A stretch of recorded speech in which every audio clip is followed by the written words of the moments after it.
Welcome to Quick Rip. Big B here with ya. Hope you're doing well out there, fight fans. Hey, we had BKFC 50 go down on Friday, September 22nd.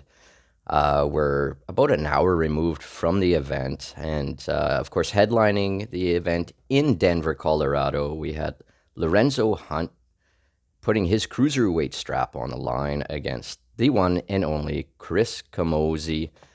Now, I'm going to talk a little bit about the main event there at BKFC 50, a couple of other fights. It was a weird, weird night, folks. Not really what I'm used to seeing from a bare knuckle event.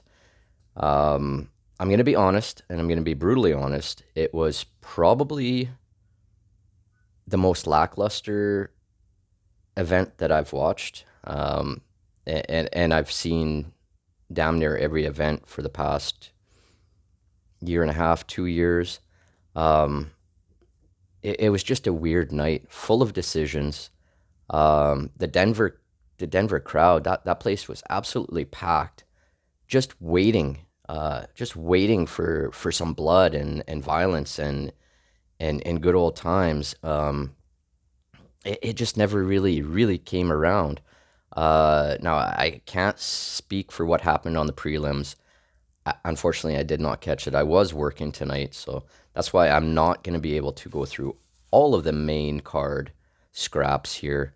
But just know that it was a very decision-heavy card here in Denver, and the Denver crowd was even booing at one point during the featured fight, I believe it was, and they had a hometown kid fighting, and they were still booing. It was just one of those nights, and I mean, I always have the utmost respect for anybody that steps in that squared circle and goes in there bare knuckle.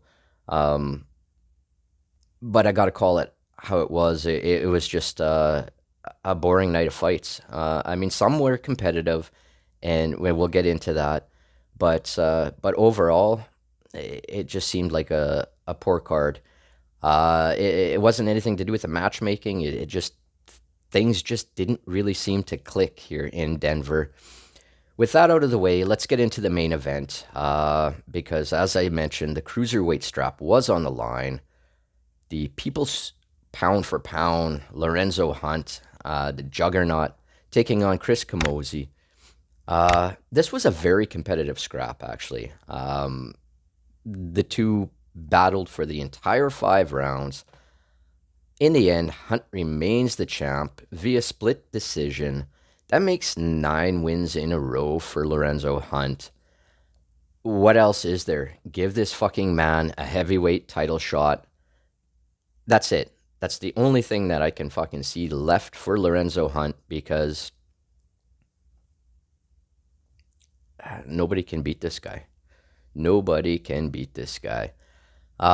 He is, without a doubt, the number one pound for pound bare knuckle fighter. In my opinion, I don't give a shit what any kind of rankings say. He is the number one pound for pound. I mean, 9 wins in a row, bare knuckle.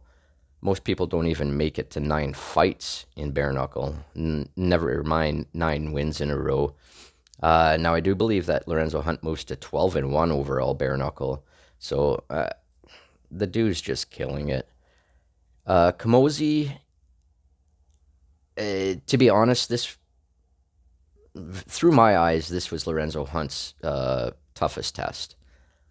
Even though, in his last fight, Lorenzo Hunt got dropped by Mike Richmond, and showed adversity in getting up and knocking Richmond out cold. But this was just a different fight. Camozzi never rushed in like Richmond did. It was just a totally different one. I personally could appreciate this fight, even though most people thought it wasn't going to go past the second round. It ends up going all 5 and a split decision. I wasn't upset necessarily with the main event. I thought it was a competitive scrap, and congratulations to Lorenzo Hunt. I hope he gets that heavyweight title shot. Could you imagine if this guy becomes a triple champ in bare knuckle? Absolutely fucking amazing. The Juggernaut, Lorenzo Hunt.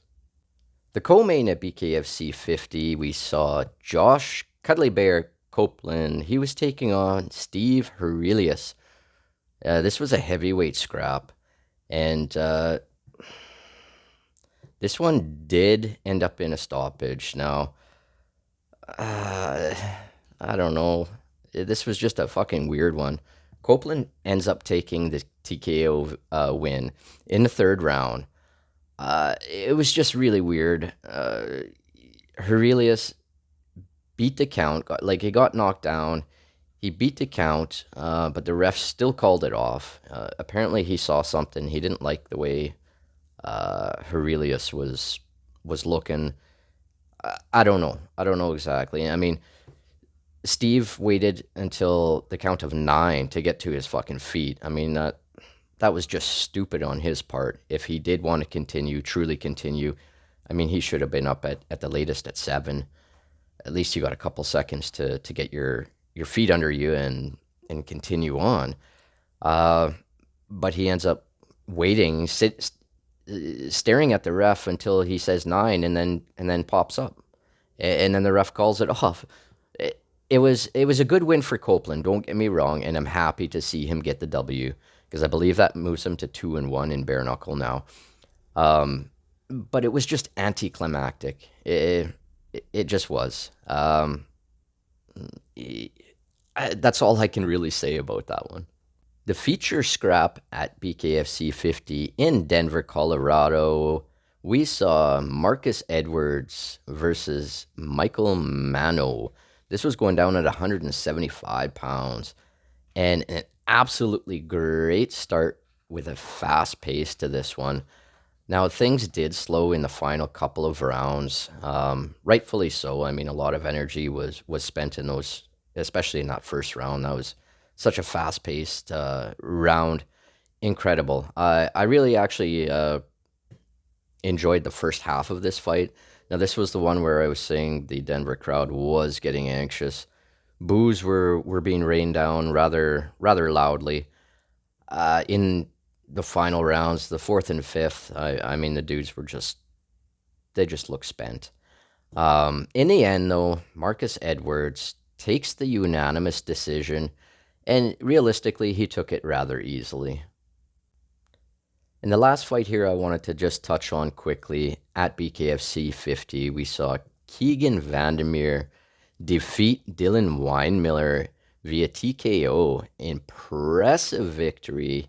Put Weinmiller down with the left hand, and that was probably the most exciting finish of the night that I saw.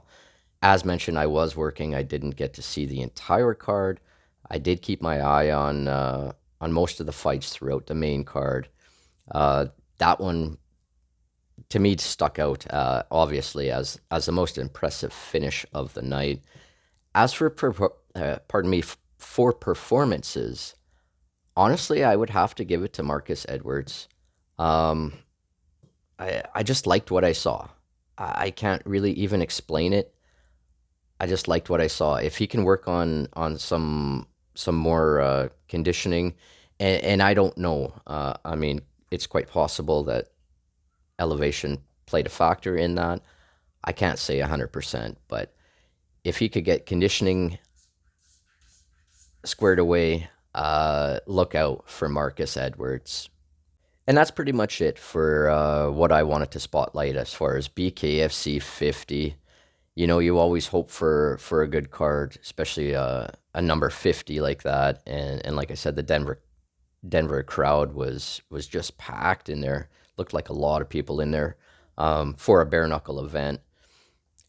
But things just weren't meant to be tonight there at BKFC 50. We didn't get to see the violence that everybody craved, but you know what? We did get to see some decent showcasing and some high level bare knuckle boxing in the main event there. BKFC's not taking a break at all here.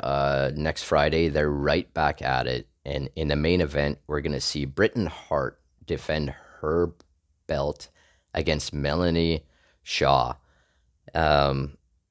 That one I expect to be absolute fire. You know what? Both women have a no quit attitude, and I expect that one to turn ugly in a very good way. Anyway, thanks for joining me here today on Quick Rip. A little rant on BKFC 50. I know they can't all be winners. It was just weird. It was just a weird card, as mentioned. Anyway, we're on to the next, and I can't wait for next Friday night because that squared circle is going to be rocking once again.